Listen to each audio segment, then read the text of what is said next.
Hey y'all, what's up? So today I got an amazing question from my 5x20 challenge client, Becky. So thank you for your question today. But let me frame it by saying that first she had kind of responded to my post this morning that had said that you need to implement progressive overload every week. You should be getting a little bit better at an exercise, and I have several ways to do that. We're not going to go all into that today. But she wanted to know, is it better to add weight or reps? And again, I had been saying that if you're just going through the motions in your workout and it's super easy, then you're not going to really see changes in your body. And most people are there because they want to see changes in their body. Maybe you don't, and that's okay. But if you do, here's what we're going to say. Is it better to add weight or reps to your exercises? For example, say I can now do 10 reps of an exercise with a recommended 10 to 12 reps. So I gave her an exercise and I said, do this for 10 to 12 reps in her program. Is it better to get the 12 reps with the same weight or increase weight, even if that means I may not get to the 10 to 12 recommended reps? So Becky, the first set, I really want you to be in that 10 to 12 range. If you get to number 12 in that very first set and you're thinking, I could do 2, 3, 4 more, then that's not heavy enough. So go a little bit heavier. I really want you to be in that 10 to 12 range, super challenging for your last couple of reps. But if you feel like you got a couple more reps in you, you need to go heavier. Second and third sets, as you will have in this program, you're going to want to not worry so much about hitting that range. Make sure you have had adequate rest time in between those sets. But if you can't hit the 10 to 12 in the second and third reps, don't worry so much. But it is very important to hit that in your first set.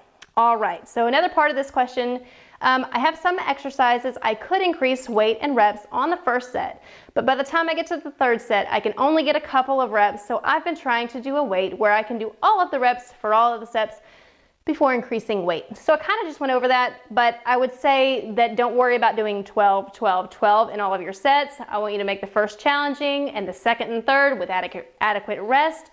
Let them be what they are.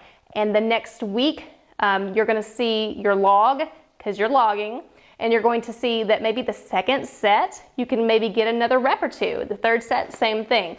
So that's going to be how you implement progressive overload. So most times if I say 10 to 12 reps and you're thinking, well, I could just increase the reps. Yeah, you could, but for the most part, and again, this is a whole nother video, you're going to want to stick within the range that I gave you. So even if you could even if you don't have enough weight, maybe you could add 2 weights together, put them in a backpack. You could row it, you could squat it, you can do whatever you need to do. There's also ways to make things harder if you don't have enough weight, like pause reps, eccentric focused, so many things there that I could also go into. But generally speaking, stay in that range. It's not, a wrong thing to go and do higher reps.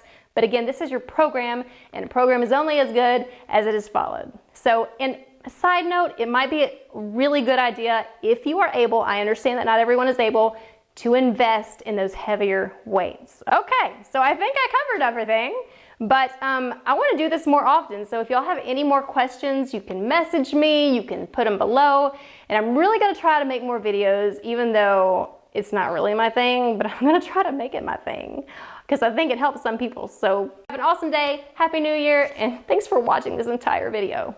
Bye, y'all.